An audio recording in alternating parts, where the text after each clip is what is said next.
तर राज्यातल्या लाडक्या बहिणींसाठी लाडकी बहीण योजनेच्या 20व्या हप्त्याच्या वितरणासंदर्भात आजच्या घडीची आणि आताच्या घडीची काय महत्त्वपूर्ण अपडेट आलेली आहे।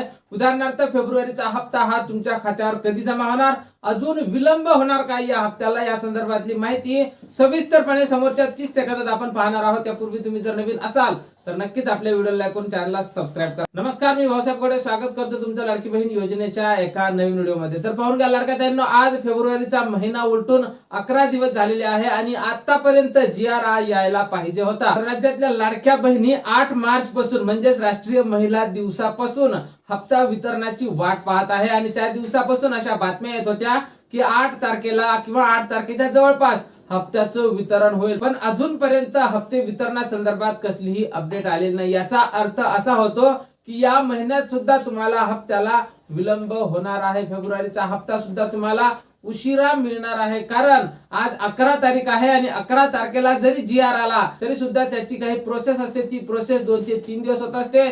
त्यामुळे तुमचं जे हप्त्याचं वितरण आहे ते 15 ते 20 तारखेच्या जवळ जाण्याची शक्यता आहे। त्यामुळे सरकारने या गोष्टीकडे लक्ष देण्याची गरज आहे की हप्त्याचं वितरण हे वेळेवर झालं पाहिजे। तुम्ही सहमत आहात का? कमेंट बॉक्स मध्ये नक्कीच कमेंट करून सांगायचं आहे। त्याचसोबत सरकारने एक तारीख सुद्धा फिक्स करायला पाहिजे की या तारखेला लाडक्या बहिणींचा हप्ता हा वितरित होईल, कारण लाडक्या बहिणी हप्त्याची वाट पाहू त्रस्त झालेल्या आहेत, तरी सुद्धा हप्त्याचं वितरण हे वेळेवर होत नाही। तर लाडक्या बहिणींनो, या संदर्भात तुमचं मत अगदी स्पष्टपणे तुम्हाला कमेंट बॉक्स मध्ये मांडायचं आहे आणि या हप्त्याच्या वितरणासंदर्भात जशी काही नवीन अपडेट आपल्याकडे उपलब्ध होईल, सर्वप्रथम त्या संदर्भातला व्हिडिओ तुम्हाला आपल्याच चॅनलवर पाहायला मिळणार आहे। त्यामुळे तुम्ही जर नवीन असाल तर नक्कीच आपल्या व्हिडिओला लाईक करून चॅनलला सबस्क्राइब करा। जय महाराष्ट्र।